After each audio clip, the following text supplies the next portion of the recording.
a quedarse estancados donde están espiritualmente hablando. Tal vez otros creyentes viven en mejores condiciones que yo, o recibieron una crianza diferente a la mía, o simplemente no tuvieron una vida tan pecaminosa como la que yo viví antes de ser cristiano. Pero mi caso es diferente. Yo estoy condenado a ser lo que soy.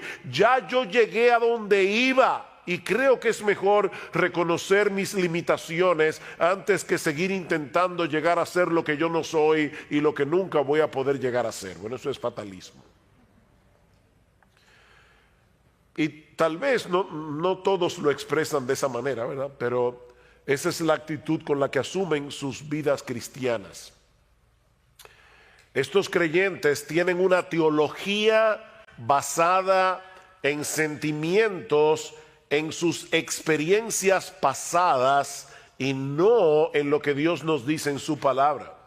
Pastores, que ya yo lo he intentado y vuelvo y me caigo. Entonces, ¿para qué volverlo a intentar? Mi experiencia pasada es lo que está determinando cómo yo vivo mi vida cristiana en el presente y cómo yo creo que debo vivir mi vida cristiana en el futuro.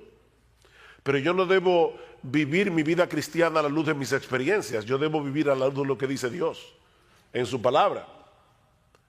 Estos cristianos se sienten atrapados como si no hubiera otra opción para ellos. Ahora, yo espero demostrar en este preditaller que sí hay otra opción si somos verdaderos cristianos, porque Dios nos ha dado todos los recursos que necesitamos para nuestro crecimiento espiritual.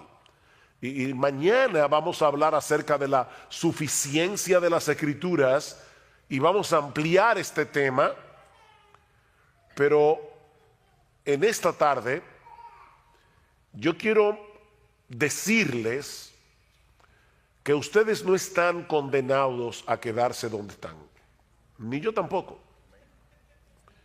Solo que no existe ningún atajo en la carrera de la fe, ninguna experiencia mística o emocional que nos lleve a crecer espiritualmente de la noche a la mañana.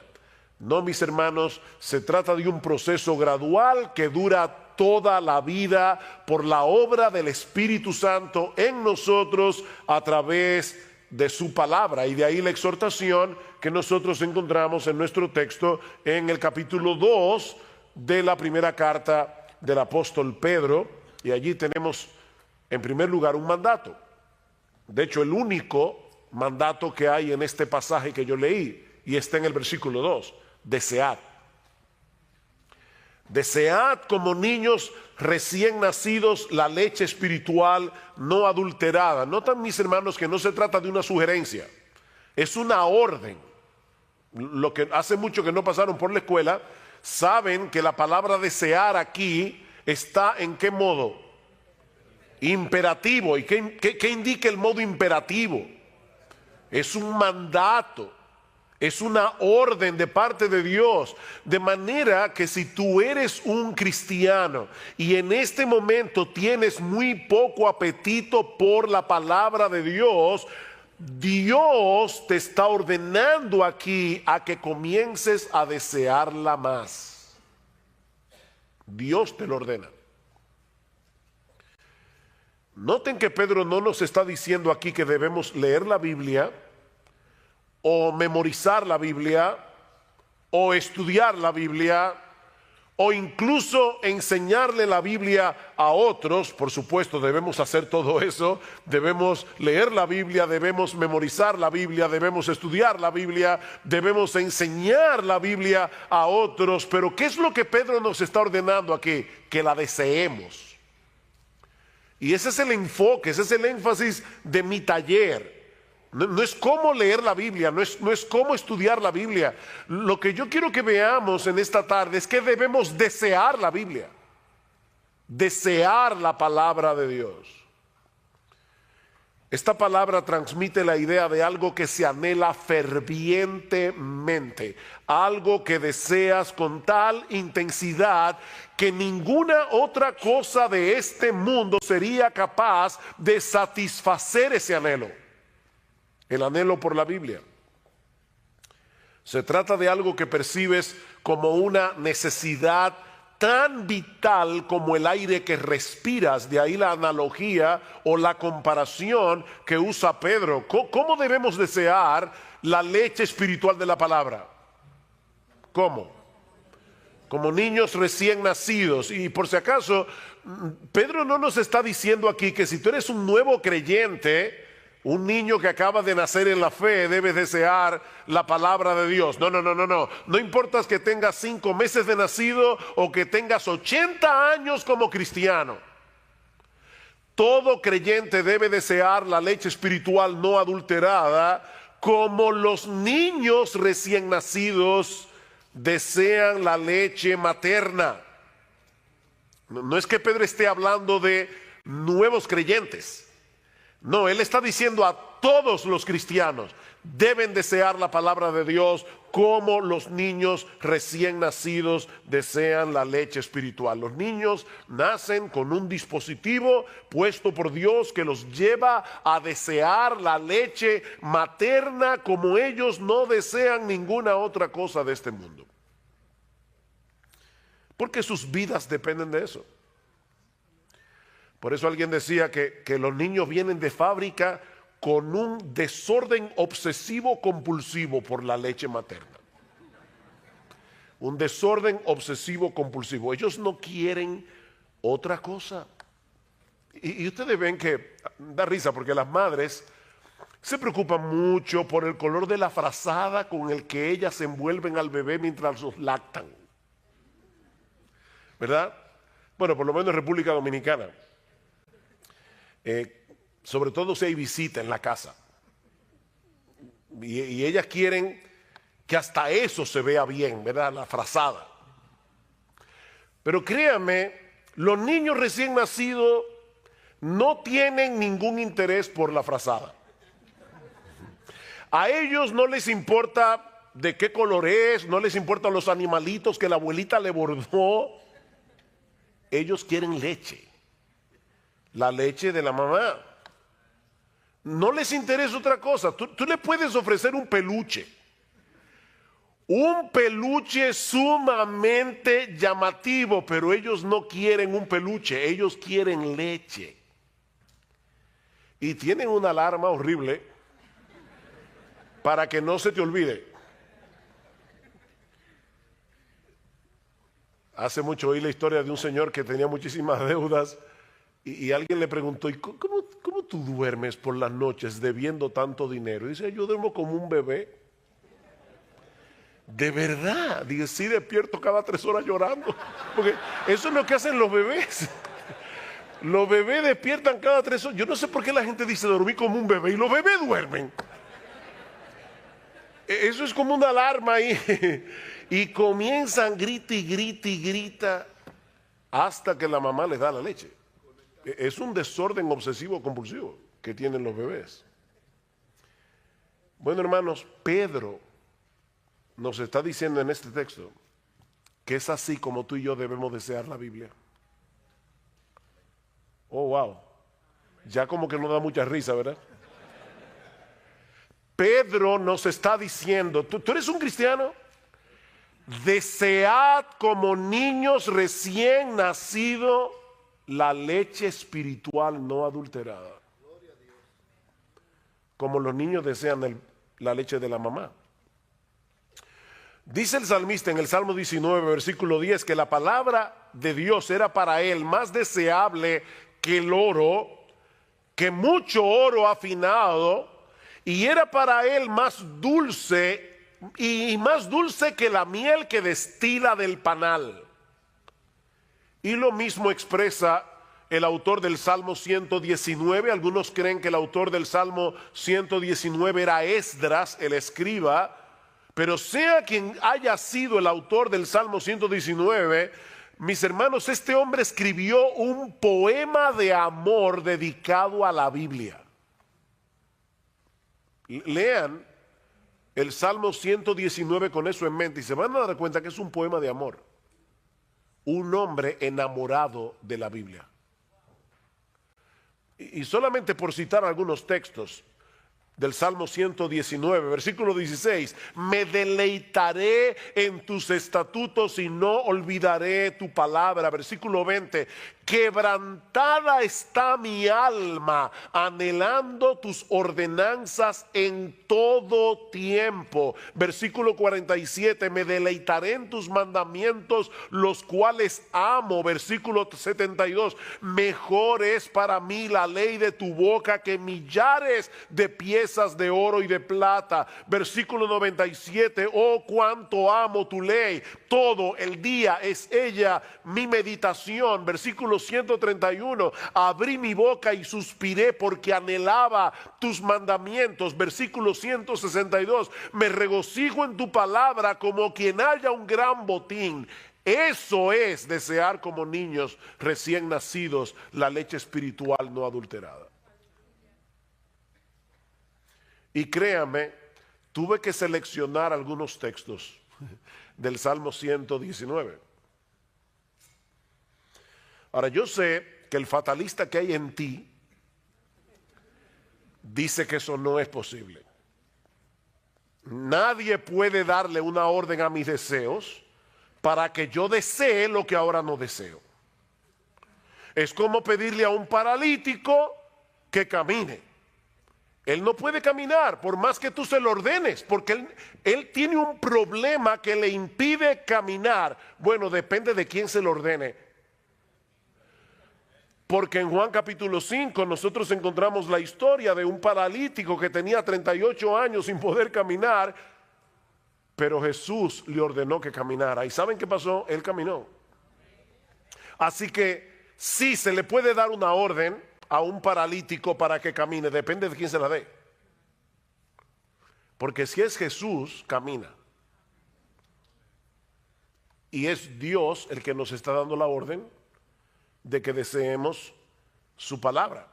Esa es la diferencia que hay entre la ley y el evangelio. En el evangelio hay mandamientos, lo mismo que en la ley. La diferencia es que el mandamiento te da, que el evangelio te da los recursos que la ley no te da para que tú puedas obedecer los mandamientos.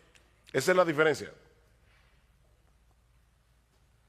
Hay un poema de Juan Bunyan que ilustra perfectamente este contraste entre la ley y el evangelio. Voy a traducir libremente el poema, pero en inglés lo que dice es, yo sé que muchos de ustedes conocen inglés, dice, run, John, run, the law commands, but give us neither feet nor hands. Far better news the gospel brings, it bids us fly and give us wings.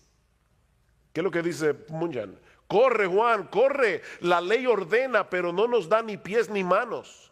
Una noticia mucho mejor nos trae el evangelio, porque nos invita a volar y nos da alas. Nos invita a volar y nos da alas. No sé cuántos de ustedes han leído las Confesiones de Agustín. Si no la han leído, de verdad deberían leerla. No es un pecado mortal no leerla, es venial, pero deberían leerla. Pero en las Confesiones de Agustín hay una oración que Agustín le hace a Dios. Él le dice a Dios, concédeme lo que mandas y mándame lo que quieras. Concédeme lo que mandas y mándame lo que quieras. Somos nosotros los que debemos obedecer los mandamientos de Dios. Somos nosotros los que debemos usar los medios de gracia que Él nos ha provisto para crecer espiritualmente, como leer la Biblia, por ejemplo. Pero de antemano nosotros sabemos que no vamos a poder avanzar ni un solo paso en nuestra vida cristiana si no es en dependencia del Espíritu Santo. Así que no te quedes paralizado donde estás. Reconoce tu impotencia delante de Dios, pero clama por su ayuda y amparado por la fe en sus promesas, sigue corriendo. Señor, yo no tengo en este momento mucho apetito por leer tu palabra. Díselo al Señor. De hecho, Él ya lo sabe porque Él conoce tu corazón. Señor, yo no tengo mucho apetito en este momento por leer tu palabra, al menos no con ese desorden obsesivo compulsivo con el que los niños recién nacidos desean la leche de su mamá.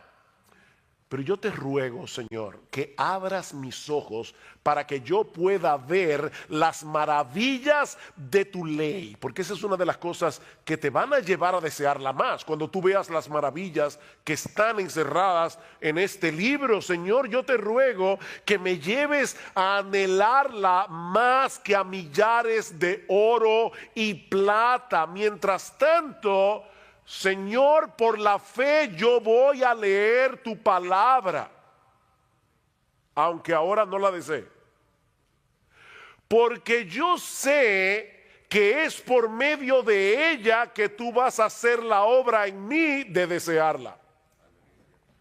O sea, fíjate lo que estoy diciendo. No te estoy diciendo, bueno, pues quédate sin leer la Biblia, dedícate a orar hasta que te venga el deseo. No.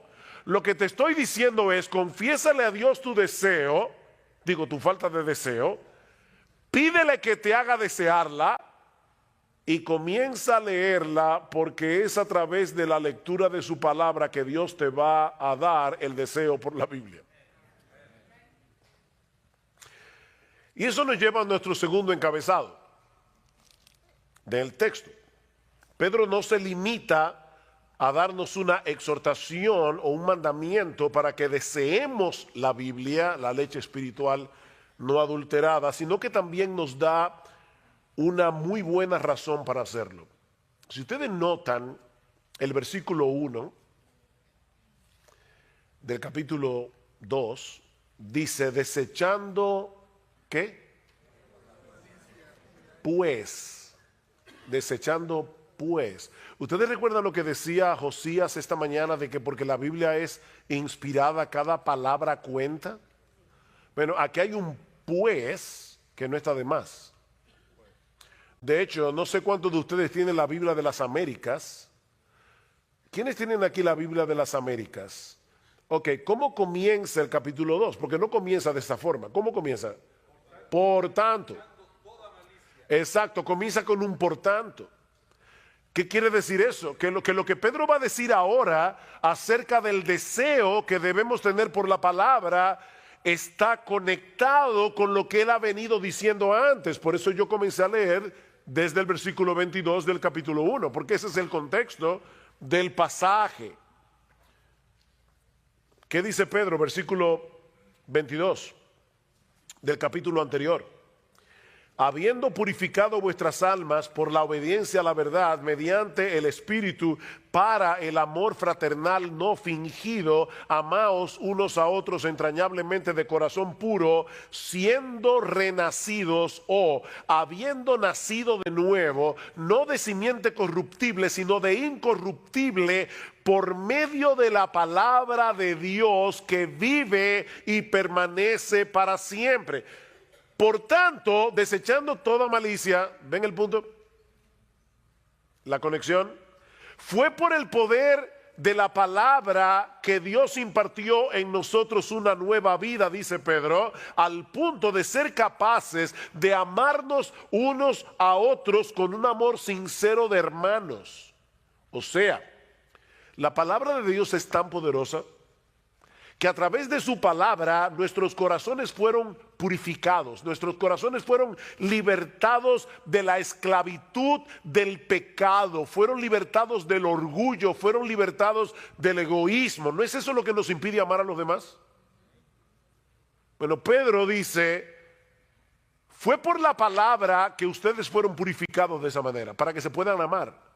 Dice en Santiago capítulo 1 versículo 18, en el ejercicio de su voluntad, Él nos hizo nacer por la palabra de verdad, para que fuéramos las primicias de sus criaturas. El nuevo nacimiento se produce por la palabra. ¿Qué debemos hacer ahora? Alimentarnos de esa misma palabra que nos dio vida. Esa misma palabra por la cual fuimos transformados. Alguien decía, la madre de la criatura es también la amamantadora de ella, ¿no es así? La que pare el niño es la que la amamanta. Bueno, ¿quién te parió? Te parió Dios. ¿Por medio de qué? Por medio de su palabra. Eso es lo que Pedro está diciendo. Fuiste engendrado por la palabra, amamántate de la palabra. Ahora tienes que seguir alimentándote por esa misma palabra, porque este libro no es un mero registro de las cosas que Dios hizo por nosotros o que Dios habló en un pasado distante. No, mis hermanos, esta es la palabra viva exhalada por el Dios vivo. Por eso es que constantemente nosotros encontramos expresiones en la Biblia como, por eso es que dice el Espíritu Santo, no dice dijo, dice el Espíritu Santo. Como en Hebreos capítulo 3, versículo 7 creo, como dice el Espíritu Santo. Todavía lo sigue diciendo. Esta palabra sigue hablando hoy como cuando se pronunció por primera vez. Es una palabra viva. Y ya oyeron ustedes hablando de la inspiración bastante hoy. Toda la escritura es inspirada por Dios y útil para enseñar, para redarguir, para corregir, para instruir en justicia, a fin de que el hombre de Dios sea perfecto, enteramente preparado para toda buena obra. Es la palabra exhalada de Dios. Es por eso que este libro es eficaz, porque está vivo. Increíble. Bueno, iba a usar esa ilustración mañana, pero bueno, ya, ni modo. ¿Saben que leí recientemente que una sociedad de ateos en Estados Unidos estaba haciendo fuerza porque sacaran la Biblia de los hoteles? La Biblia de los Gedeones. Y la pregunta mía es, ¿y por qué los ateos quieren que saquen la Biblia de los hoteles? ¿Será porque ellos creen que ella es capaz de convertir a la gente? Parece verdad como que los ateos tienen más fe en la palabra que muchos cristianos. Ellos le tienen miedo a este libro, a lo que este libro puede hacer, y por eso quieren sacarlo de las escuelas, quieren sacarlo de los hoteles, quieren sacarlo de todas partes. La palabra de Dios es viva y eficaz y más cortante que toda espada de doble filo. La palabra de Dios está viva. Este libro está vivo. Es un libro poderoso. O el texto que citó nuestro hermano Carballosa ahora, dice, por eso también nosotros sin cesar damos gracias a Dios, 1 Tesalónica 2:13, de que cuando recibisteis la palabra de Dios que oísteis de nosotros, dice, la aceptasteis no como la palabra de hombres, sino como lo que realmente es, estoy leyendo de las Américas, la palabra de Dios, la cual también hace su obra en vosotros los que creéis, hace su obra. Es una palabra viva. Dios sigue hablando hoy a través de su palabra para transformar la vida de aquellos que la reciben por medio de la fe. Esta es una palabra que nunca perderá su poder de transformar. Sigue diciendo Pedro en el capítulo 1, porque toda carne es como hierba, versículo 24, toda la gloria del hombre como la flor de la hierba se seca, la flor se cae, mas la palabra del Señor permanece para siempre. Y esta es la palabra que por el Evangelio os ha sido anunciada. Por tanto, desead como niños recién nacidos la leche espiritual no adulterada. La misma palabra que Dios usó para darnos vida es la misma que Él usa para sostener y fortalecer esa nueva vida. Y aunque el texto no lo menciona explícitamente, la persona divina que hace eso es el Espíritu Santo por medio de la palabra. Noten cómo Pedro comienza su primera carta, versículo 1, del capítulo 1. Pedro, apóstol de Jesucristo, a los expatriados de la dispersión en el Ponto, Galacia, Capadocia, Asia y Bitinia, elegidos según la presciencia de Dios Padre en santificación del Espíritu para obedecer y ser rociados con la sangre de Jesucristo. Es el Espíritu Santo el que hace esa obra por medio de su palabra.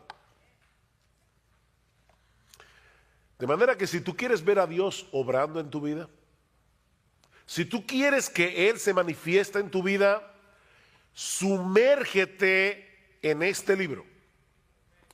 Porque es aquí y no en ningún otro lugar donde Él se manifiesta. Yo escucho personas Personas en el pueblo evangélico que quisieran tener alguna experiencia espectacular para poder sentir la presencia de Dios. No, ¿tú quieres encontrarte con Dios? Búscalo aquí. Oye, que no lo vas a encontrar en ningún otro lugar.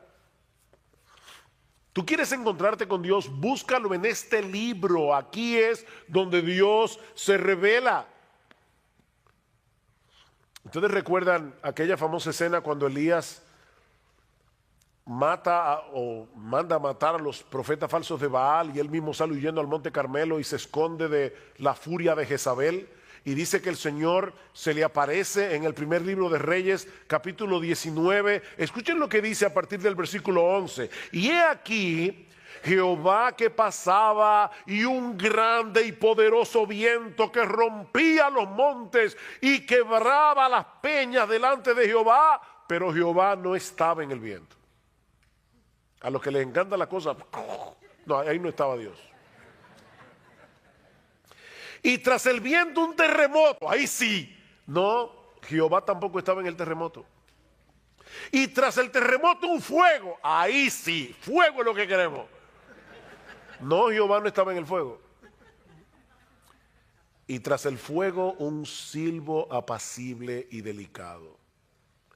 Y cuando lo oyó Elías, cubrió su rostro con su manto y salió y se puso a la puerta de la cueva. Y he aquí vino a él una voz diciendo: ¿qué haces aquí, Elías?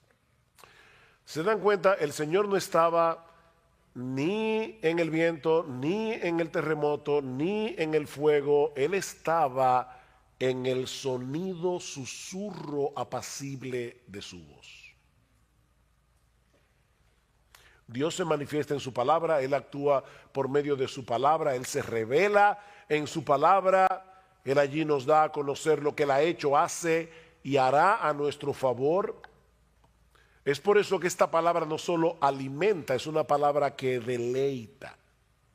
Vean una vez más el versículo 3 del capítulo 2 de Primera de Pedro. Dice: si es que habéis gustado la benignidad del Señor.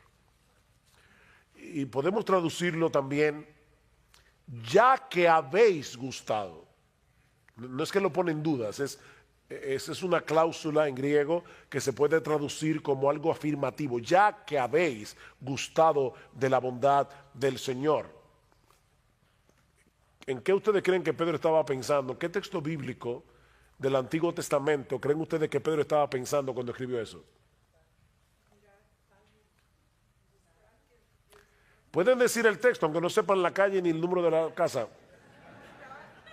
Gustad y ved que es bueno Jehová, dichoso el hombre que en él confía. Salmo capítulo 34, versículo 8. Probablemente Pedro estaba pensando en eso. Gustad, probad que Dios es bueno, es dichoso el hombre que confía en un Dios tan bueno como nuestro Dios. Ahora déjenme hacerles una pregunta. ¿En qué lugar nosotros podemos saborear la bondad del Señor? Porque Pedro y el salmista están diciendo: vengan y saboreen la bondad del Señor para que puedan confiar en Él. La pregunta que estoy haciendo es: ¿dónde nosotros podemos saborear la bondad del Señor? En la palabra de Dios. ¿Dónde fue que nos enteramos de que nuestro Dios nos había elegido para salvación desde antes de la fundación del mundo? Nos enteramos en su palabra. ¿En qué lugar fue que llegamos a conocer el carácter de Dios al cual habíamos ofendido con nuestros pecados, pero también el plan que Él diseñó para poder darnos su justicia sin pasar por alto nuestra culpabilidad? ¿Dónde aprendimos eso? ¿En la Biblia? ¿Dónde podemos conocer las preciosas y grandísimas promesas de las que se nos habla en 2 de Pedro capítulo 1, versículos 3 y 4? Dejándonos ver en cada una de esas promesas la ternura de su bondad para con nosotros si somos sus hijos. ¿Dónde sabemos eso? ¿O dónde podemos saborear eso? En su palabra. Así que es una leche que alimenta, pero es una leche que deleita. Es una leche que deleita. Miren, mis hermanos, nosotros deberíamos leer la Biblia todos los días. Todos los días. Pastores, que yo no tengo tiempo. Ok, déjame decírtelo tiernamente, no mientas. No mientas. Dice John Piper que él cree que Dios movió las cosas para que se inventara el Facebook y el Twitter para demostrar en el día del juicio que no era verdad, que no había tiempo para leer la Biblia y orar.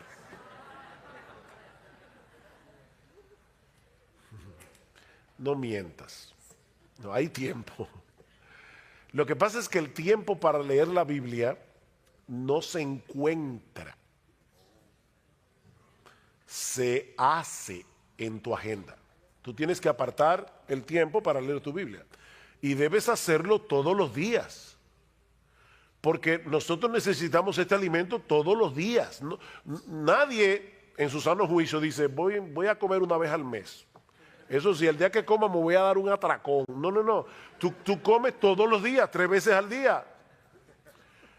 Bueno, tú debes leer la Biblia todos los días. De verdad, todos los días. Si se puede leer la Biblia todos los días, se puede. Pero no lo hagas pensando que si no lees la Biblia, ese día te va a caer un rayo del cielo. No es por esa razón que tú debes leer tu Biblia todos los días. No leas la Biblia por el temor de que si no la lees, Dios te va a castigar o ese va a ser un mal día para ti, todo te va a salir en contra. No. Nosotros leemos la Biblia cada día para conocer mejor a Jesucristo. Nosotros leemos la Biblia cada día para conocer mejor el diamante del Evangelio, que tiene demasiadas aristas y hay que verlo por todos lados para entenderlo cada vez mejor. ¿Saben para qué? Para que Cristo sea cada vez más precioso para nosotros. Es por eso que debemos leer la Biblia. Porque toda esa bondad que nosotros hemos gustado de parte de Dios y que se encuentran en su palabra, han venido a ser nuestras únicamente por causa de Él. Me encanta como lo dice Pablo en el capítulo 1 de la segunda carta a los Corintios. Noten lo que dice en el versículo 20. Porque todas las promesas de Dios son en Él sí y en Él amén, por medio de nosotros para la gloria de Dios. No pierdan de vista la coma. Pablo no está diciendo que todas las promesas de Dios son en el sí, en el amén. No, en Él sí, coma, y en Él, amén, en quien todas las promesas de Dios son sí y amén, en Cristo Jesús. Sin Cristo nosotros no tendríamos derecho a apropiarnos de ninguna promesa bíblica. Así que cada vez que tú leas una promesa en la Biblia, aunque esté en el Antiguo Testamento, piensa en Jesús. Jehová es mi pastor, nada me faltará. Wow, qué hermoso. Bueno, esa promesa no es para ti si tú no estás en Cristo. Y por lo tanto, esa promesa habla de Cristo. Cualquier promesa que haya en la Biblia, son en Él sí y en Él amén. Por lo tanto, ¿por qué tú debes leer la Biblia todos los días? Para enamorarte más de Jesús, que hace posible que Dios te trate con bondad y no con juicio, ya que habéis gustado la benignidad del Señor, la bondad del Señor. Por eso es que debes desear como niño recién nacido la leche espiritual no adulterada, porque esa bondad la gustas aquí es donde se gusta esa bondad. Porque es aquí que nos muestran a Cristo como el mediador que hace posible que todas las promesas de Dios sean sí y amén para nosotros. Así que ya hemos visto dos cosas. Hemos visto la exhortación o el mandato, desead como niños recién nacidos. La razón, ya que habéis gustado la bondad del Señor y la gustaste aquí. Pero veamos ahora, en tercer lugar, los obstáculos. Los obstáculos. Hay algunas cosas que estropean nuestro apetito por la Biblia. Y lo encontramos en el versículo 1. Desechando pues toda malicia, todo engaño, hipocresía, envidias y todas las distracciones, desead como niños recién nacidos. Aquí está el problema. Ven, el problema no es falta de tiempo. No, el problema está en el versículo 1. Desechen esto. Y la palabra que se traduce aquí como desechar da la idea de quitarse algo de encima, como cuando uno se quita una ropa sucia, una ropa contaminada. El tiempo del verbo que Pedro usa aquí nos muestra que se trata de una acción enérgica, una acción determinante. Desecha de una vez por todas esos pecados que están destruyendo, que están estropeando, que están minando tu apetito por la palabra de Dios. Desecha esos pecados. Ahora, quiero ponerlos a pensar y así me siento más tranquilo con mi conciencia de que de verdad fue un taller y no que estaba predicando. Déjenme hacerles una pregunta. Sí, porque entonces ustedes van a salir afuera y le van a decir, mi taller estuvo buenísimo, había hasta diapositiva y el mío no tiene nada de eso. Entonces déjenme por lo menos decir eso. Ok, vean el texto. Otra vez, léanlo, véanlo en su Biblia, el versículo 1. ¿Ustedes notan algo interesante en esa lista de pecados que Pedro, primera de Pedro capítulo 2, versículo 1? ¿Ustedes notan algo en esa lista de pecados? Hay varias cosas en esa lista de pecados que yo quiero que ustedes noten y quiero que me respondan los que hayan notado algo.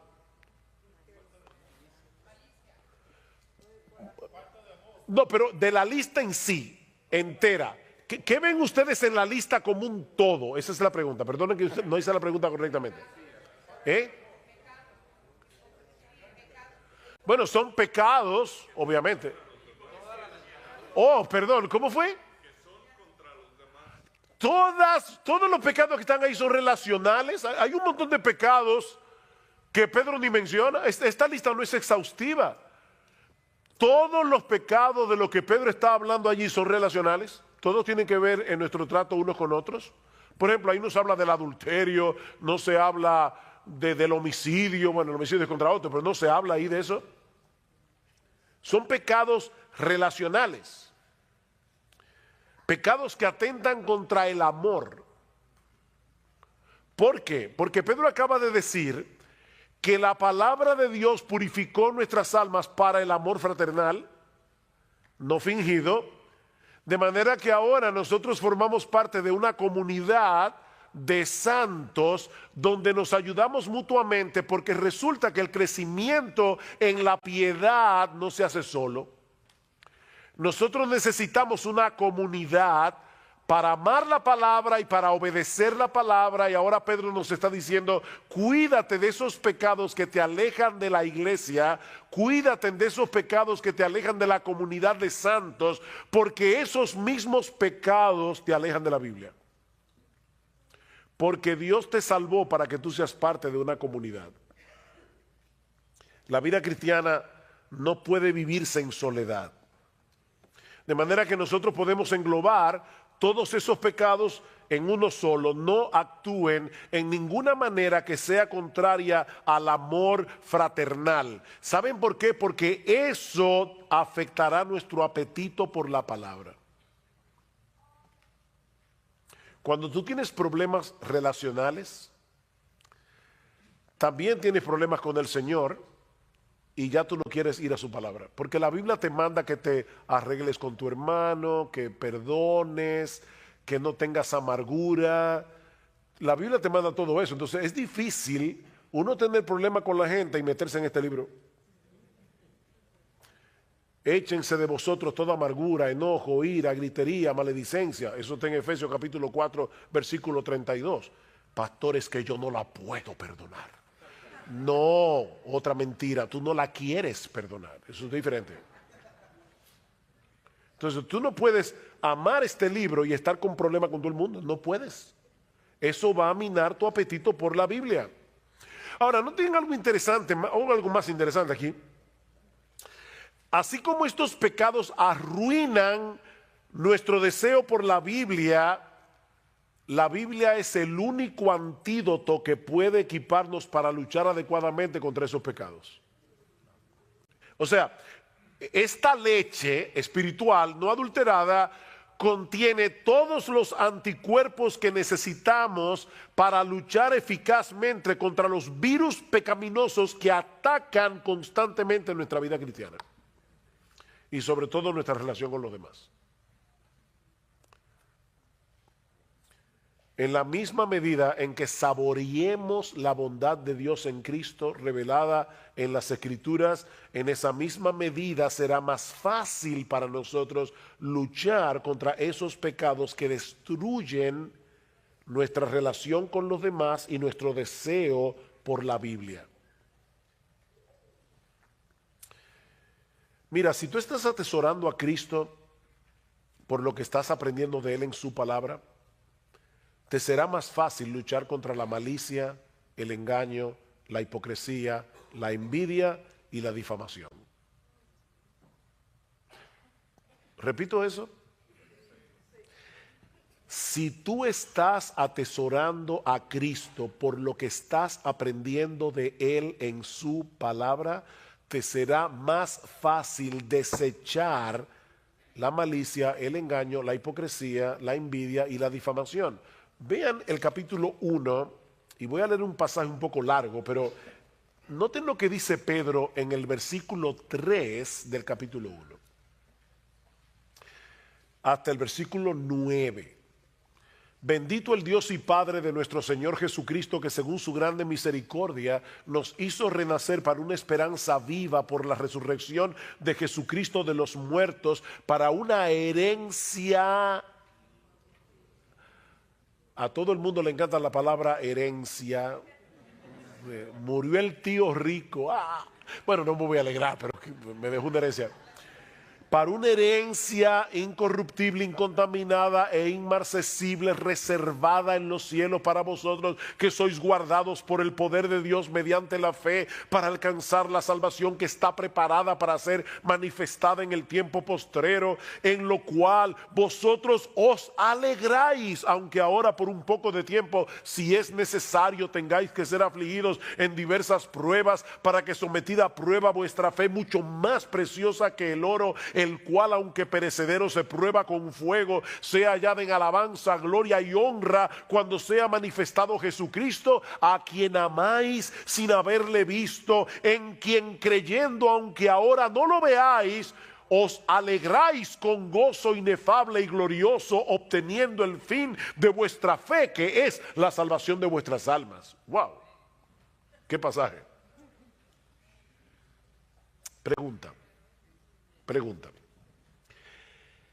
¿Qué tiene que envidiarle a los demás una persona que ha sido hecha coheredera con Jesucristo y que está experimentando aquí y ahora ese gozo inefable y lleno de gloria del que Pedro está hablando ahí? Piénsenlo. Una persona que de verdad se está alimentando de lo que dice ahí. ¿Cómo? ¿Y qué tú le vas a envidiar a otra persona?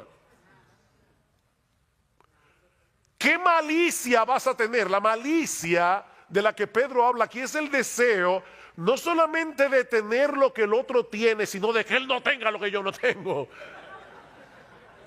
Somos bárbaros. Es increíble la maldad que hay en el corazón humano. No sé si han oído ese cuento indio, pero hay un cuento indio de un genio, ese genio que se aparece y le dice al tipo: pídeme un deseo, no tres, uno. Pídeme un deseo, lo que yo quiera, lo que tú quieras. Pero te advierto que lo que tú me pidas, al vecino le voy a dar el doble. O sea que si yo te pido $1.000.000, al vecino le doy 2. Una mansión, 2 mansiones al vecino. No, si es así, déjame pensarlo. Finalmente el tipo le dijo: déjame ciego de un solo ojo. Óigame. Es que mire, somos envidiosos. Nos molesta que el otro tenga lo que yo no tengo. Ahora, de verdad, y no me digan, no, pastor, yo desde que me convertí nunca he envidiado a nadie. Mentiroso, eso no es verdad. Pero lo que pasa es que la envidia es tan sucia que a la gente no le gusta reconocerla. Hermanos, una persona que está meditando en la Biblia y está viendo el diamante del Evangelio y todo lo que Dios nos ha provisto en Cristo, va a desechar toda malicia, engaño, hipocresía. Ven el punto, desead como niños recién nacidos, pero antes desecha todo aquello. Para que puedas desear la leche espiritual. Pero hay algo más en el texto que ya hemos mencionado, pero que ahora vamos a enfocar de manera más particular, aunque brevemente.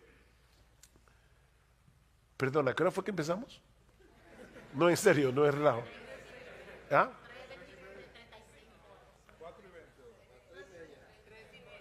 ¿Y a qué hora que tenemos que? A las 5 que tenemos. Ah, no, estamos bien, estamos bien. Ok. Ya vimos, ¿qué vimos? La exhortación del texto, desead como niños recién nacidos. La razón, fuiste engendrado por la palabra, desea la palabra. Los obstáculos. Ahora veamos el resultado.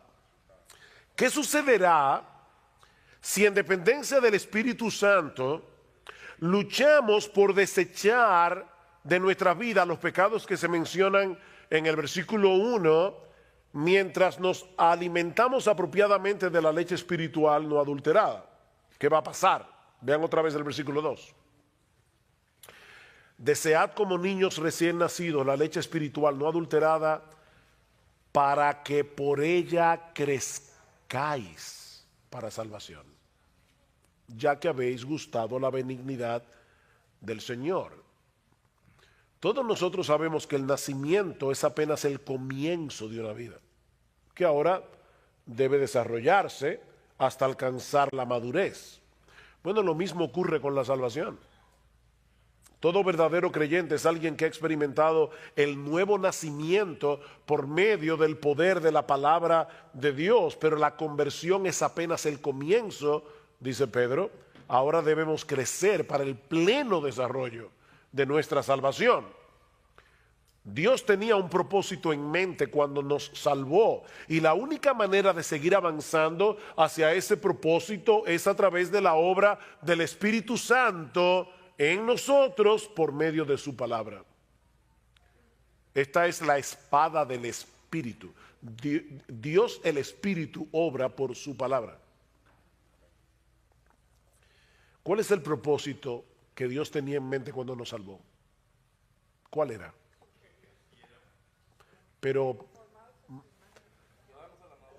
formarnos a la imagen de Cristo. ¿Recuerdan Romanos 8:28? Sabemos que a los que aman a Dios todas las cosas les ayudan a bien. Esto es, para que no confundan el bien, esto es a los que conforme a su propósito son llamados. ¿Cuál es el propósito? Porque a los que antes conoció también los predestinó para que fuesen hechos conformes a la imagen de su Hijo, de modo que Él sea el primogénito entre muchos hermanos. El propósito para el cual todas las cosas obran es para hacernos como Jesús. Ese es el bien. No es que seas millonario, no es que tengas siempre salud. No, es que seas como Jesús. Ese es el bien. Porque fue con ese propósito que el Señor nos escogió. He usado esta ilustración muchas veces, pero no encuentro otra mejor. Una vez le preguntaron al gran escultor renacentista Miguel Ángel. Él estaba con un bloque de mármol enorme, iba a esculpir un caballo. Yo no sé cuántos de ustedes han visto las obras de Miguel Ángel, aunque sea en foto, pero de verdad que parece que tienen vida. Y alguien le preguntó, ¿cómo tú puedes sacar un caballo de ese bloque de mármol? Y Miguel Ángel le respondió, es muy fácil, yo le quito todo lo que no se parece al caballo. Bueno, ¿saben qué es lo que Dios está haciendo? Dios nos toma así en bruto y nos salva. No te estoy diciendo que tú eres bruto, sino que tú eres como esa piedra bruta, no trabajada, y ahora Dios va a tomar el cincel y va a comenzar a golpearte para quitarte todo lo que no se parece a Jesús. Ese es el propósito. Ahora, ¿cómo yo avanzo hacia el propósito de ser cada vez más como Jesús? Bueno, el apóstol Pablo responde esa pregunta en 2 Corintios capítulo 3 versículo 18, mirando nosotros todos a cara descubierta como en un espejo la gloria del Señor, somos transformados de gloria en la misma imagen como por el Espíritu del Señor. Contemplando su gloria, somos transformados de gloria en la misma medida en que tú admiras a Cristo, te pareces a Cristo, porque tú te conviertes en aquello que admiras. ¿Por qué ustedes creen que las personas imitan a los artistas? ¿Por qué quieren comprar donde ellos compran, usar la ropa que ellos usan? ¿Por qué? Porque tú te conviertes en lo que admiras. Bueno, si tú admiras la gloria de Cristo, te vas a parecer cada vez más a Él. Mirando su gloria, somos transformados de gloria en la misma imagen. Ahora la pregunta es, ¿y dónde nosotros vemos la gloria de Jesús? En la palabra de Dios, en el Evangelio. Si nuestro evangelio está encubierto, entre los que se pierden está encubierto, en los cuales el Dios de este siglo cegó el entendimiento de los incrédulos para que no les resplandezca la luz del evangelio de la gloria de Cristo. El evangelio de la gloria de Cristo, que es la imagen de Dios. Es en el evangelio donde brilla como en ningún otro lugar la gloria de Jesús. Bueno, es por eso que nosotros debemos desear como niños recién nacidos la leche espiritual no adulterada. El raquitismo espiritual no es una opción. Pedro concluye su segunda carta diciendo que creced en la gracia y en el conocimiento de nuestro Señor Jesucristo. Esto no es una opción. Y eso solo puede suceder a través de una dieta regular y constante de la leche espiritual no adulterada. Ningún creyente puede darse el lujo de dejarse alimentar regularmente de la palabra de Dios, así como ningún bebé puede dejar de beber la leche de su mamá o algún sustituto. Solo que en este caso no hay sustituto, porque esta es la única Biblia.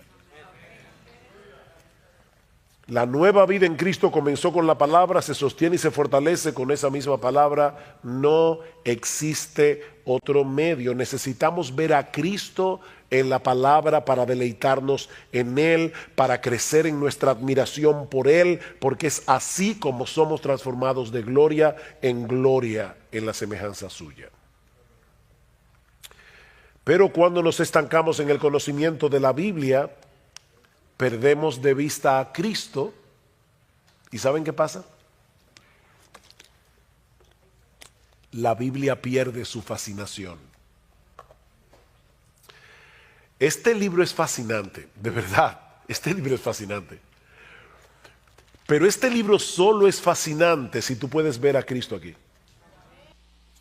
Pablo dice en 2 Corintios capítulo 2 versículo 14 que el hombre natural, es decir, el hombre tal como sale del vientre de su madre, el hombre que todavía no ha nacido de nuevo, que no ha sido regenerado, no percibe las cosas que son del Espíritu de Dios, porque para él son locura. Pablo dice que no las puede entender porque se han de discernir espiritualmente. Y en 2 Corintios 4:3 Pablo dice de manera más explícita que el Dios de este siglo cegó el entendimiento de los incrédulos para que no les resplandezca la luz del evangelio de la gloria de Cristo, el cual es la imagen de Dios. El hombre incrédulo está espiritualmente ciego y con una ceguera que es 1000 veces peor que la física. porque ni siquiera le permite darse cuenta de que él está ciego. Él cree que ve, pero no ve. Y ese es precisamente el tema de la porción del Evangelio de Marcos que estudiaremos en esta mañana. Marcos capítulo 8, vamos a estar viendo los versículos 1 hasta el 26. Es un pasaje muy extenso, por lo que no vamos a detenernos en cada uno de los detalles que aparecen allí, pero aún así, mis hermanos, vale la pena entender esta porción del Evangelio de Marcos como un todo para poder ver el hilo de pensamiento que corre a través de esta sección del Evangelio. Este capítulo comienza con un incidente similar al que nosotros vimos hace varias semanas atrás en el capítulo 6 de Marcos, cuando el Señor alimentó a una gran multitud con 5 panes y 2 peces. Por eso hemos titulado esta primera escena una lección repetida para un grupo de alumnos de lento aprendizaje. ¿Qué es lo primero que nosotros tenemos en los versículos 1 al 9 del capítulo 8 del Evangelio de Marcos? Una lección repetida para un grupo de alumnos de lento aprendizaje. Marcos capítulo 8, versículos 1 al 3. En aquellos días, es decir, que Marcos está conectando lo que él ha venido describiendo del ministerio de Jesús en esa región llamada Decápolis, al otro lado del Jordán. Dice: en aquellos días, cuando de nuevo había una gran multitud que no tenía que comer, Jesús llamó a sus discípulos y les dijo: tengo compasión de la multitud, porque hace ya 3 días que están conmigo y no tienen que comer. Y si los despido sin comer a sus casas, desfallecerán en el camino, pues algunos de ellos han venido de lejos.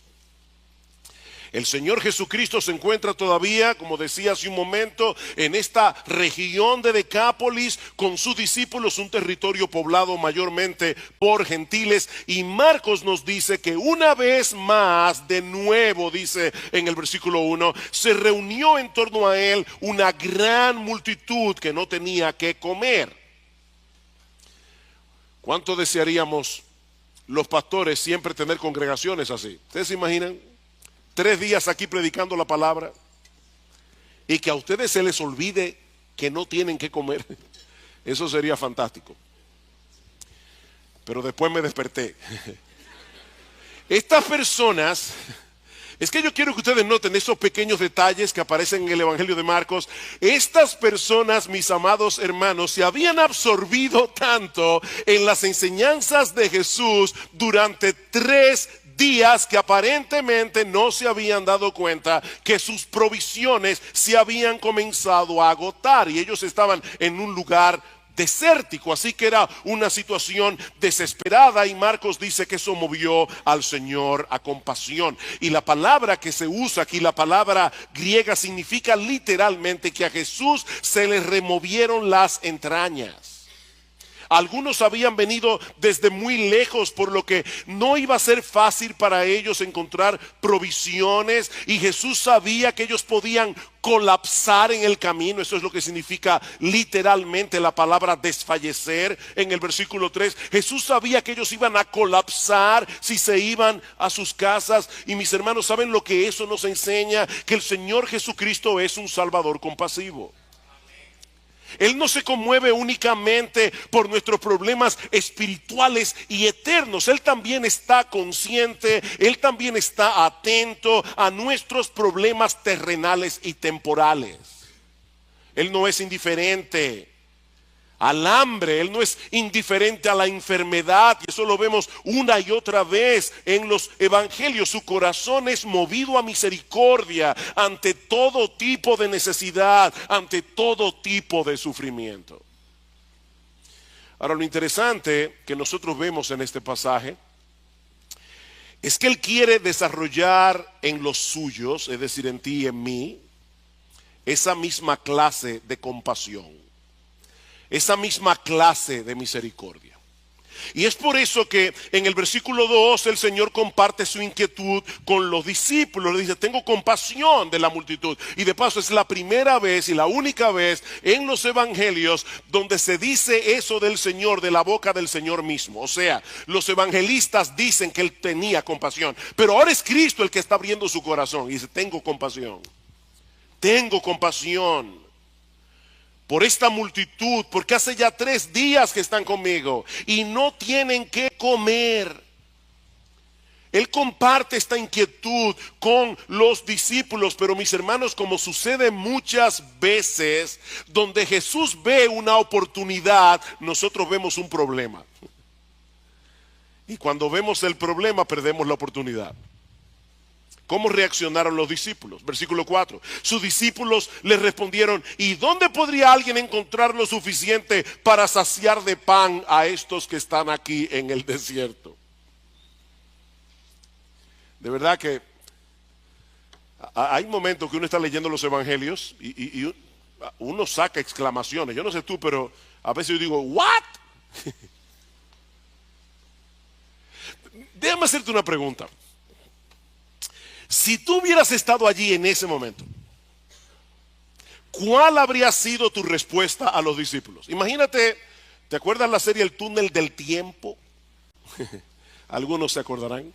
Bueno, imagínate que tú puedes tomar el túnel del tiempo y llegar a ese momento particular con el conocimiento que tú tienes ahora de los evangelios, y más particularmente con el conocimiento que tienes del evangelio de Marcos, y escuchas a los discípulos hacerle esta pregunta a Jesús: ¿de dónde vamos a sacar comida para que coman todos esto? ¿Qué tú les habrías respondido? Bueno, yo no sé tú, pero probablemente yo les hubiera dicho, ¿cómo que de dónde?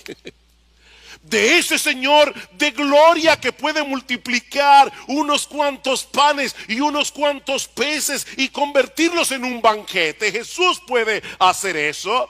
Bien, esa es la respuesta correcta. Pero ¿saben qué, mis amados hermanos? Yo me temo que de haber estado allí, lo más probable es que tú y yo habríamos reaccionado exactamente como ellos lo hicieron. Exactamente. Tenemos un serio problema, tú y yo tenemos un serio problema para aplicar lo que conocemos del Señor. Cuando estamos en un momento difícil, cuando estamos en medio de la prueba, cuando estamos en medio del dolor, se nos olvidan los principios bíblicos, se nos olvida la teología. Pero ya hablaremos de eso dentro de un momento. Ahora, lo sorprendente de esta historia, mis hermanos, es que el Señor no desecha a sus discípulos por causa de su torpeza, y eso es una buena noticia, sino que con toda paciencia les repite la misma lección que le había dado en el capítulo 6, versículo 5. Y Él les preguntó, ¿cuántos panes tenéis? Y ellos respondieron, 7.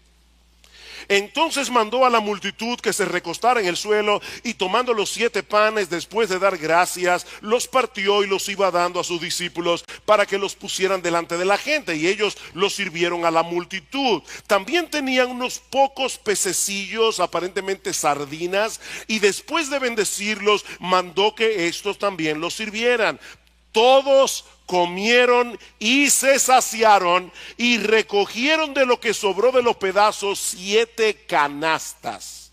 Los que comieron eran unos 4,000, y los despidió.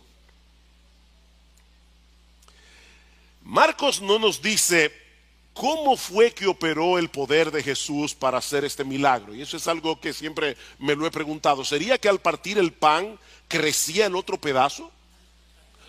¿O sería que en la canasta donde estaban los 7 panes y los pocos pececillos comenzaron a aparecer de la nada panes y peces? Nosotros no lo sabemos. Y ¿saben qué, mis amados hermanos? No tiene la menor importancia, porque sea de un modo o de otro, el punto es que el Señor alimentó milagrosamente a un montón de personas con 7 panes y unos pocos pececillos. Es el mismo que en el principio creó de la nada con el poder de su palabra los cielos y la tierra. Él estaba allí ese día, encarnado en persona, y sigue siendo el mismo en el día de hoy. Un Salvador compasivo y todopoderoso. Marcos dice en el versículo 9 que eran 4,000 personas. Y Mateo, en el pasaje paralelo, en Mateo 15:38, dice que ese cálculo fue sin contar las mujeres y los niños. ¿Cuántas personas habían allí? Probablemente más de 15,000. Y aún así sobraron 7 canastas llenas de comida. Y de paso, mis hermanos, la palabra que usa Marcos aquí para canasta no es la misma que se usa en el pasaje anterior, en el capítulo 6. Esta era una canasta, como nosotros tenemos una fuerte influencia norteamericana. Creo que ustedes van a entender esto. Es un hamper, eso es lo que significa la palabra griega. Es una canasta lo suficientemente grande para que quepa un hombre entero dentro de ella. Es la misma palabra que aparece en Hechos capítulo 9, versículo 25, cuando dice Lucas, que Pablo tuvo que ser descolgado del muro de Damasco en una canasta. Así que es probable que en esta ocasión hayan recogido más panes y más peces que en el milagro anterior. Mis hermanos, ¿qué aprendemos de esta escena? Que nuestro Dios tiene el poder para proveer para todas nuestras necesidades conforme a sus riquezas en gloria en Cristo Jesús, como dice Pablo en Filipenses 4. Él es un Dios confiable, Él es un Dios poderoso, Él es un Dios compasivo. Nosotros podemos echar nuestras cargas, podemos echar nuestras ansiedades sobre Él porque Él tiene cuidado de nosotros, como dice el apóstol Pedro. Lamentablemente e increíblemente, hay muchos que no quieren a ese Salvador reinando en sus vidas. Y por eso cierran sus ojos a toda evidencia, como vemos en la siguiente escena del pasaje, que yo he titulado Palabras de juicio para un grupo de ciegos que no quiere ver. Palabras de juicio para un grupo de ciegos que no quiere ver. Marcos nos dice en el versículo 10 que inmediatamente después del milagro Jesús se embarcó a la región de Dalmanuta con sus discípulos, donde es confrontado por los fariseos. Versículo 10: y subiendo enseguida la barca con sus discípulos fue a la región de Dalmanuta. Entonces salieron los fariseos y comenzaron a discutir con él, buscando de él una señal del cielo para ponerle a prueba. Esta fue la última confrontación de Jesús con los líderes religiosos de Israel en la región de Galilea, porque unos días más tarde el Señor iba a dirigirse a Jerusalén y allí sería juzgado, allí sería condenado a muerte. Así que en cierto modo, mis amados hermanos, lo que nosotros estamos viendo aquí en el capítulo 8 del Evangelio de Marcos marcó el principio del fin del ministerio terrenal de Jesús. Y es interesante notar que los fariseos fueron a buscar a Jesús para discutir con él. No fue que se encontraron con Jesús por accidente. Ellos andaban detrás de Jesús. ¿Y saben por qué andaban detrás de Jesús? Porque estos hombres no soportaban el evangelio de la gracia. Ellos andaban detrás de Jesús porque ellos estaban tan absortos en su propia justicia que ellos odiaban el evangelio. El evangelio era un insulto para estos hombres.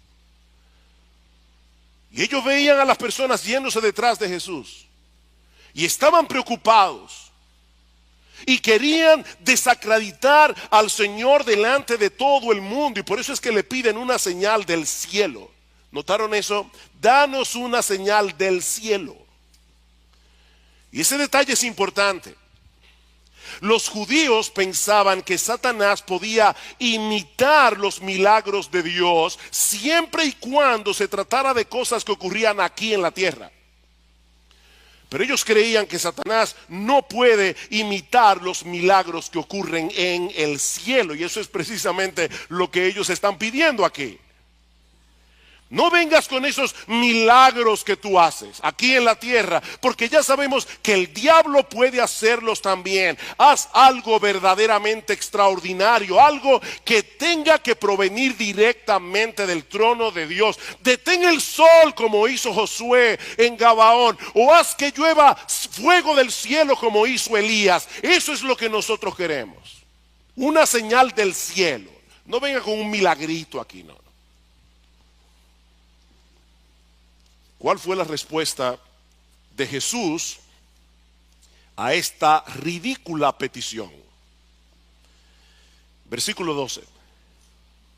Suspirando profundamente en su espíritu, dijo: ¿por qué pide señal esta generación?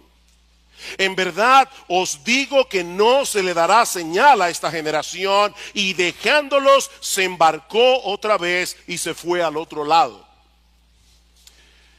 Mira, si tú vas delante de alguien y le demandas algo y su reacción es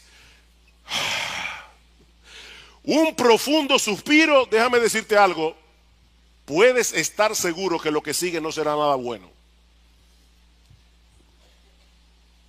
Ese suspiro de Jesús fue una fuerte reprensión a este grupo de hombres que había determinado rechazarle a él como el Mesías profetizado en el Antiguo Testamento, no importa las evidencias que lo señalaban a él como el Mesías. Ahora, hermanos, para poder entender lo que está sucediendo aquí, es necesario que nosotros vayamos al capítulo 6 del Evangelio de Juan. No tienen que buscarlo, pero luego del primer milagro de la multiplicación de los panes y los peces, los judíos le hicieron a Jesús una petición similar. Dice en Juan capítulo 6 versículo 30: ¿qué señal haces tú para que veamos y te creamos? Nuestros padres comieron el maná en el desierto, como está escrito: pan del cielo les dio a comer.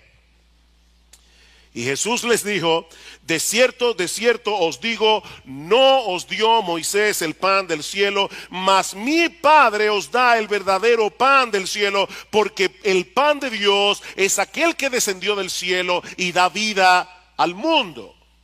En otras palabras, Jesús les está diciendo: ¿ustedes creen que Dios autenticó a Moisés porque les dio a comer el maná en el desierto? No, yo soy el verdadero pan que descendió del cielo para darles vida. En una forma todavía más clara, lo que Jesús está diciendo es: ustedes me están pidiendo a mí que les dé una señal y no se están dando cuenta que yo soy la señal. Yo soy la señal.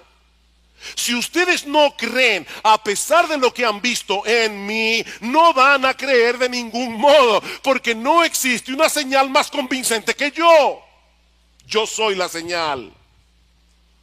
Mis hermanos, piensen en esto por un momento. El Dios del cielo se hizo hombre. ¿Ustedes se imaginan eso? El Dios del cielo se hizo hombre. El Dios del cielo vivió una vida perfecta. El Dios del cielo llevó a cabo milagros extraordinarios como la multiplicación de los panes y los peces. Predicó la palabra como nunca nadie lo ha hecho ni lo hará jamás. Y todavía le estaban pidiendo evidencias de que él era un enviado de Dios. ¿Saben por qué Jesús no respondió a la demanda de los fariseos? Porque ellos no necesitaban más pruebas, ellos necesitaban arrepentimiento. Ellos no necesitaban más pruebas. Leí en estos días algo que dijo el famoso ateo pensador francés Voltaire. Él dijo una vez, oigan esto: si aún llegara a suceder que ocurriera un milagro en un mercado abierto ante 1,000,000 de testigos confiables, preferiría desconfiar de mis sentidos que admitir el milagro. ¿Qué les parece? ¿Cuál es el peor ciego? El que no quiere ver. No hay peor ciego que el que no quiere ver. Esa es la acusación de Pablo a toda la raza humana en el capítulo 1 de su carta a los romanos. Dios se ha revelado a través de la creación y lo ha hecho de una manera inconfundible, pero el hombre ha decidido detener con injusticia la verdad. El hombre detiene con injusticia la verdad. Él sabe que Dios existe, él sabe que Dios creó los cielos y la tierra, él lo sabe en el fondo de su corazón, pero él pretende vivir como si no lo supiera. Él se hace el tonto. Yo decía, ayer puse un Twitter. Sí, yo uso Twitter. Un Twitter que decía, no es por ser más inteligente que los incrédulos son incrédulos, es porque son deshonestos intelectualmente. Son deshonestos intelectualmente. En Juan capítulo 3 dice, la luz vino al mundo. Ese es el problema, la luz vino al mundo. ¿Y qué hicieron los hombres? Amaron más las tinieblas que la luz. Mis hermanos, eso es trágico. Esta petición ridícula de los fariseos evidenciaba tal dureza de corazón, tal obstinación contra la verdad, que no valía la pena hacer el menor esfuerzo para tratar de convencerlos de lo contrario. Marcos dice que el Señor los dejó y se fue hacia el otro lado del mar. Y mis hermanos, esto no fue un simple traslado de un lugar a otro, esto fue un abandono. Esa es la idea. El Señor es muy paciente, muy paciente. Pero mi amigo, si tú estás aquí sin Cristo, déjame darte una advertencia muy sobria, muy solemne. Hay un momento en que el incrédulo traspasa una línea de no retorno. Una línea conocida únicamente por Dios.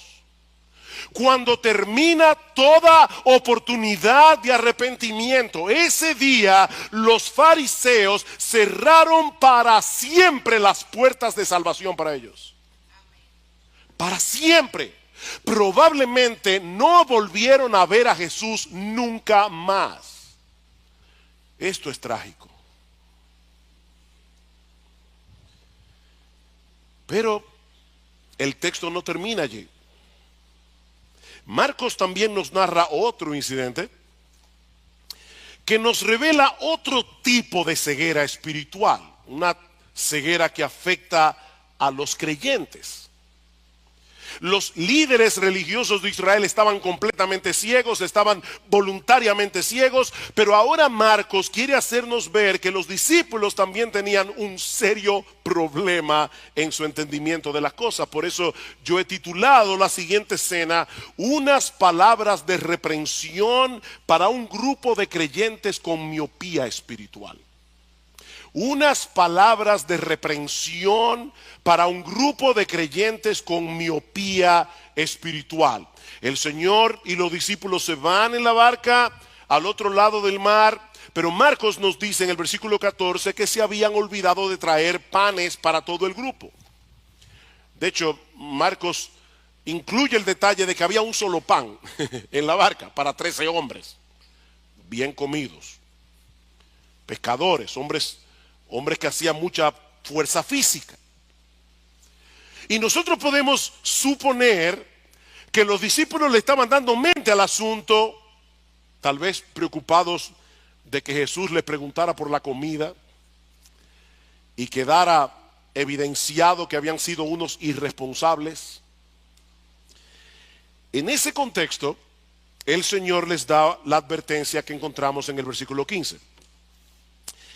Y Él les encargaba diciendo, tened cuidado, guardaos de la levadura de los fariseos y de la levadura de Herodes. En el pasaje paralelo, en el Evangelio de Mateo, se incluye también la levadura de los saduceos. Así que si tomamos los dos pasajes, Jesús les dijo, tengan cuidado con la levadura de los fariseos, con la levadura de los saduceos y con la levadura de los herodianos. Estos eran los tres grupos de influencia en la sociedad judía de aquel tiempo. Los fariseos eran los legalistas, aquellos que se querían salvar a través de su obediencia, aquellos que creían ganarse el favor de Dios a través de rituales, a través de su obediencia a los 10 mandamientos. Luego estaban los saduceos. Los saduceos eran los teólogos liberales de aquellos días, aquellos que no aceptaban la inspiración total del Antiguo Testamento. Y luego estaban los herodianos. Los herodianos fácilmente se hubieran postulado en las elecciones de República Dominicana y habrían ganado muchos votos. Eran los secularistas de la época. Ahora, no olviden, hermanos, que los apóstoles eran creyentes, con la única excepción de Judas. Estos hombres lo habían dejado todo para seguir a Cristo, pero aún así el Señor les advierte que se cuidaran de la influencia de estos grupos. Cuídense de esa levadura. Ustedes saben lo que hace la levadura, ¿verdad? Usted pone un poquito de levadura en la masa del pan y esa levadura leuda todo, afecta todo. Bueno, por esa razón la levadura se usa en la Biblia metafóricamente para señalar algo que nos puede parecer pequeño, pero que puede traer una significativa alteración en todo lo que toca. De ahí que la levadura vino a ser un símbolo de aquello que corrompe, de aquello que destruye. Mis hermanos, déjenme decirles algo con todo mi corazón de pastor en esta mañana. Nadie, incluyendo el mismo que está predicando, nadie aquí es inmune al legalismo. De hecho, si tú quieres ver a un legalista, mírate al espejo. Nosotros todos somos legalistas en recuperación.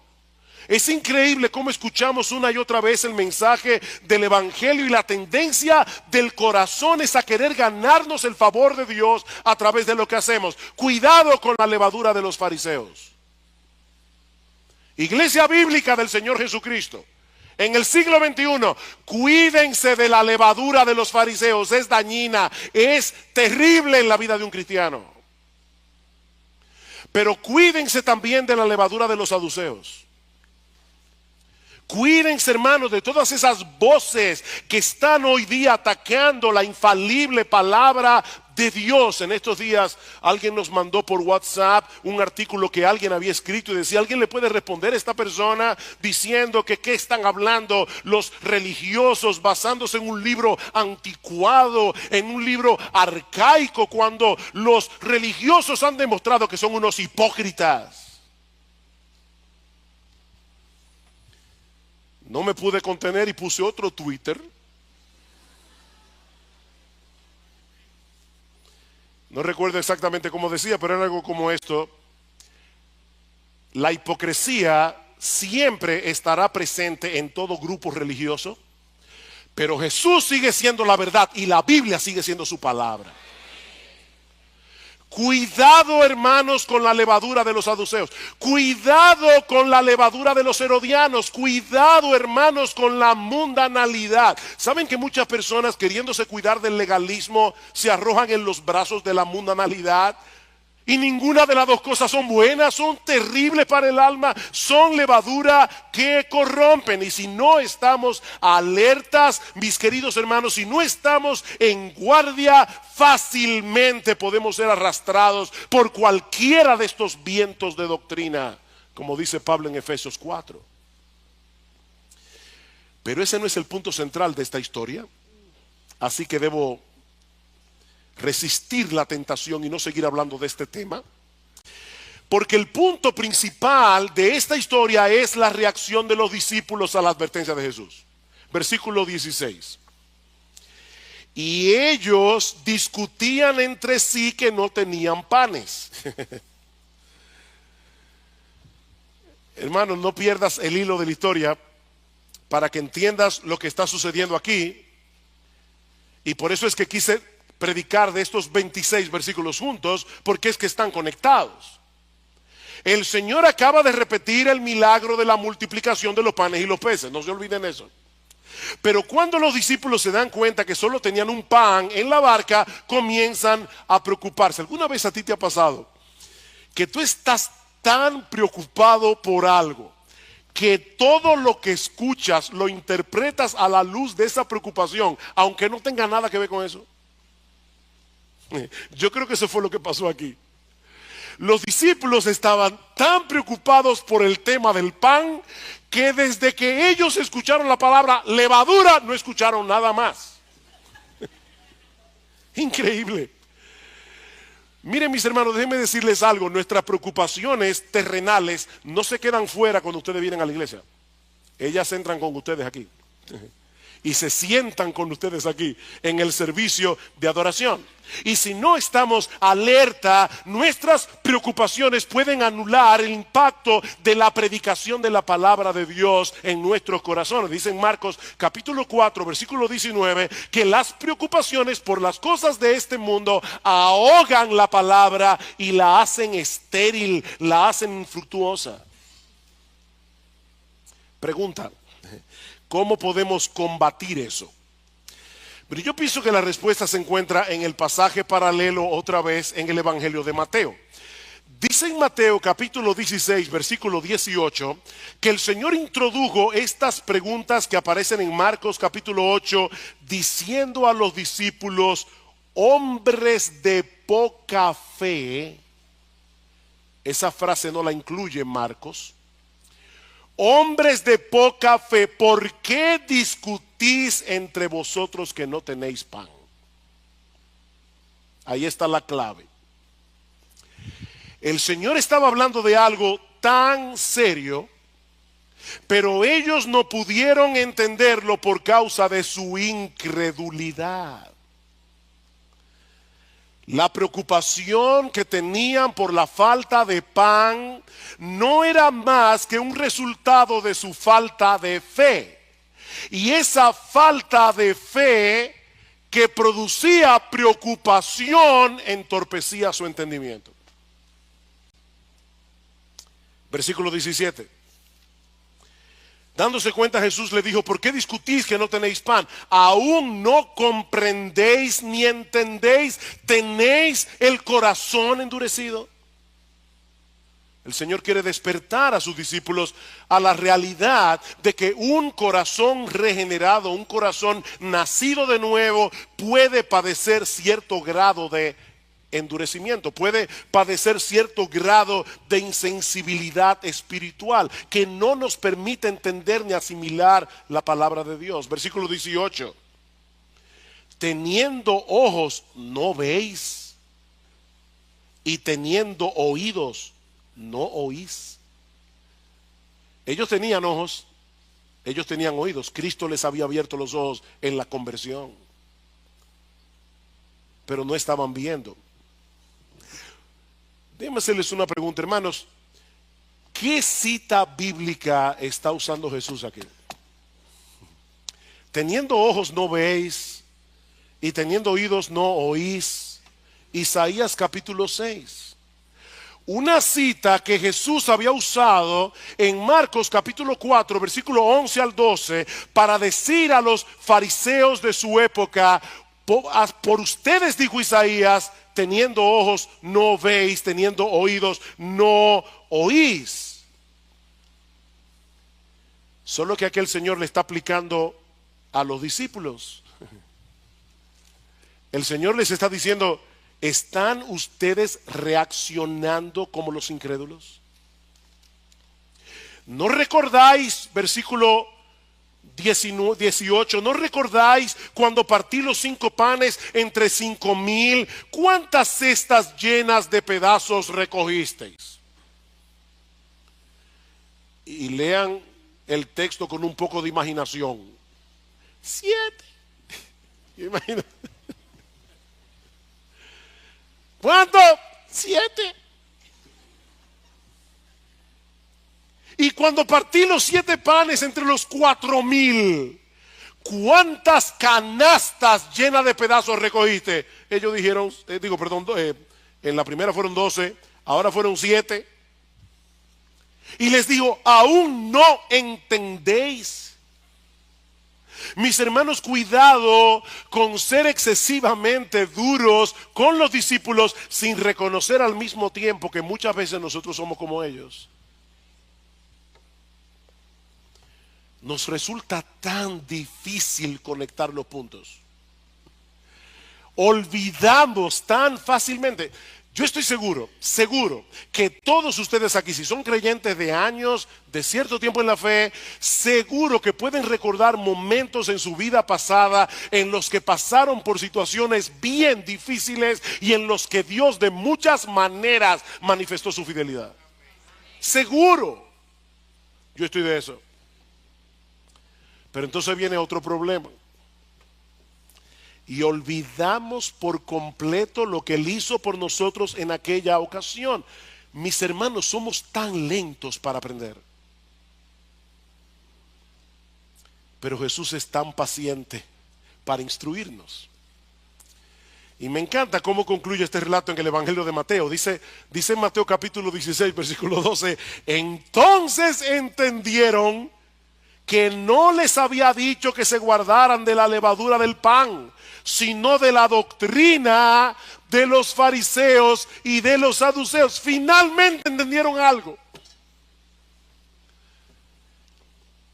Porque su ceguera era parcial, era temporal, no como la de los fariseos. Por eso hay un pequeño detallito en el versículo 17 y en el versículo 21, un adverbio que no debemos pasar por alto. Aún no comprendéis. Versículo 21, y les dijo, aún no entendéis, todavía no entendéis. Ese todavía nos da esperanza.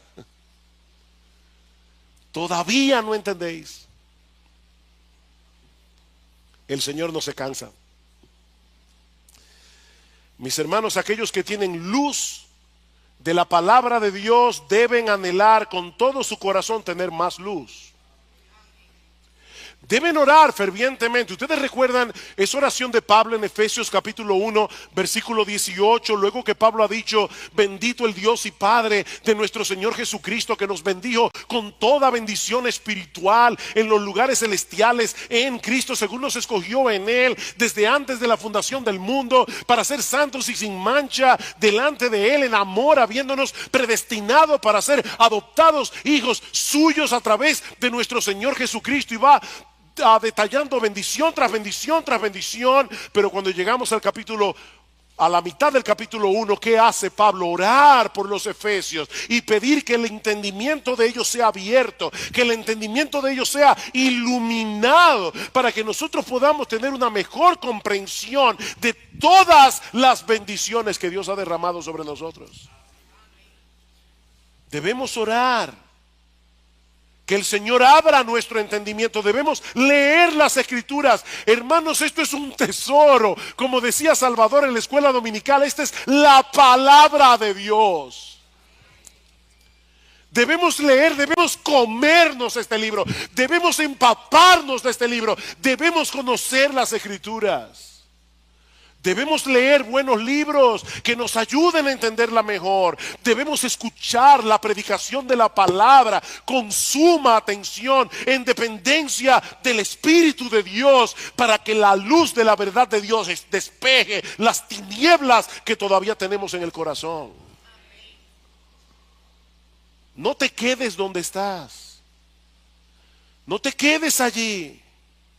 Necesitas seguir profundizando en tu entendimiento de Dios. Necesitas seguir entendiendo el Evangelio. Necesitas seguir entendiendo cuál es la voluntad de Dios para ti. Pablo ora por los colosenses en Colosenses capítulo 1, versículo 9 al 10, para que crezcáis en el conocimiento, en el entendimiento de su voluntad. No te quedes donde estás. Sobre todo porque tú no estás solo en ese camino. Y eso nos lleva a la última escena de este pasaje, que yo he titulado Un milagro esperanzador. Marcos 8, 22. Llegaron a Betsaida y le trajeron un ciego y le rogaron que lo tocara. Tomando de la mano al ciego. Qué tierno, hermanos, imagínense esa escena. al Señor Jesús, tomando la mano de este hombre y llevándolo lejos de la multitud. Dice, tomando de la mano al ciego, lo sacó fuera de la aldea, y después de escupir en sus ojos y de poner las manos sobre él, le preguntó, ¿ves algo? Y levantando la vista dijo, veo a los hombres, pero los veo como árboles que caminan. Entonces Jesús puso otra vez las manos sobre sus ojos y él miró fijamente y fue restaurado y lo veía todo con claridad. Y lo envió a su casa diciendo, ni aún en la aldea entres. Yo no creo que haya sido por casualidad que Marcos incluyera este milagro precisamente en este punto de la historia. Recuerden lo que decíamos cuando empezamos esta serie. Los evangelios son biografías teológicas. Ellos no están narrando cronológicamente la vida de Jesús. Ellos están tomando lo que ellos quieren tomar para darnos una enseñanza. Y es importante entender eso porque la narración de este milagro es exclusiva de Marcos. No aparece en ningún otro de los evangelios. Así que Marcos lo mencionó por una razón, en ese punto. De hecho, este es el único milagro registrado en los evangelios hecho por Jesús en dos etapas. Todos los milagros del Señor fueron instantáneos. Jesús le dijo a Lázaro en la tumba, Lázaro, ven fuera. Y de inmediato salió de la tumba y no medio vivo. Salió completamente vivo. Instantáneamente. El Señor calmó el mar en tempestad de una sola vez. Cada milagro fue así. Excepto la sanidad de este ciego en Betsaida. ¿Por qué el Señor sanó a este hombre en dos etapas? Bueno, antes de responder esa pregunta, veamos brevemente el milagro. Brevemente, unas personas se acercan a Jesús trayendo a un ciego, les ruegan que lo sane. El Señor, ya vimos, lo toma de la mano, lo saca fuera de la aldea, probablemente para no hacer de esta sanidad un espectáculo. Jesús quería tratar con este hombre de una manera muy personal. Y una vez se aleja de la multitud, el Señor hace algo bien extraño. Niños, este fue Jesús, no hagan eso con otros. Como dicen a veces los anuncios de cosas peligrosas, no intenten hacer esto en casa. ¿Qué hizo el Señor? Escupió los ojos del ciego. De hecho, ya nosotros habíamos visto que el Señor había hecho algo similar en Marcos capítulo 7 cuando sanó a un tartamudo. Probablemente, recuerden, este hombre está ciego. El Señor quería que él percibiera de una forma tangible, algo va a pasar con mis ojos. Así que el Señor escupe los ojos del ciego y lo toca con su mano. Y así el ciego puede depositar su fe en él. Algo va a pasar. Jesús le pregunta, ¿tú ves algo? Y él dice, veo los hombres, pero como árboles que caminan. En otras palabras, él había comenzado a ver, pero todavía su visión era borrosa, la sanidad era incompleta. Así que el Señor pone las manos sobre sus ojos una vez más, y me encanta, dice que su visión fue restaurada y que lo veía todo con claridad. Esa palabra que se traduce como claridad es una palabra compuesta del griego que significa ver de lejos con toda nitidez. 20. La saliva de Jesús fue un láser y sanó a este individuo. Ahora bien, otra vez, hermanos, ¿por qué Jesús sanó a este ciego en dos etapas?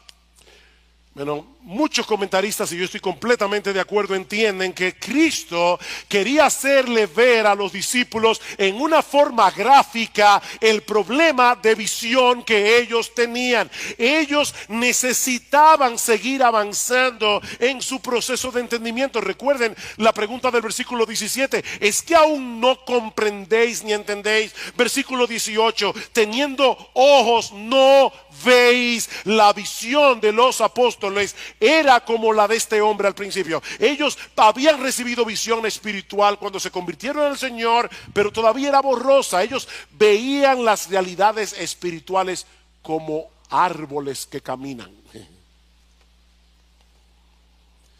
Estos hombres necesitaban crecer en su entendimiento. Y este milagro era una especie de ilustración viviente, no solo de su necesidad, sino de la obra que Jesús iba a seguir haciendo en ellos. Hay mucho que aprender, hermanos, y mucho que creer. Importante eso. Hay mucho que aprender y mucho que creer. El conocimiento teórico no sirve de nada aquí hasta que no lo aplicamos en el momento de las pruebas, hasta que no lo aplicamos en medio de las dificultades de la vida. Los discípulos vieron al Señor multiplicar panes y peces. Yo estoy seguro que si alguien les hubiera dado un examen teológico inmediatamente después del milagro y hubiera una pregunta, ¿es Jesús capaz de alimentar a un montón de personas con unos cuantos peces? Todos los apóstoles hubieran sacado 100 en el teórico. Pero cuando se subieron en la barca y se dieron cuenta de que habían olvidado el pan, entraron en pánico. El creador de los cielos y de la tierra estaba en la barca. El que puede crear panes del aire estaba allí. Pero ellos estaban en pánico. Honestamente, mi hermano, tú no te ves retratado en ese cuadro. Ay, porque yo me he visto allí tantas veces que me avergüenza. Pero gracias al Señor por su paciencia. Gracias al Señor porque Él sigue lidiando con nosotros para afinar nuestra visión espiritual. ¿Y saben cómo lo hace? Proveyéndonos conocimiento a través de la lectura de la palabra, a través de la predicación en la iglesia, a través de otros hermanos, a través de buenos libros, y luego nos coloca en situaciones de prueba en las que tenemos que aplicar el conocimiento aprendido. Las pruebas de la vida son el examen práctico.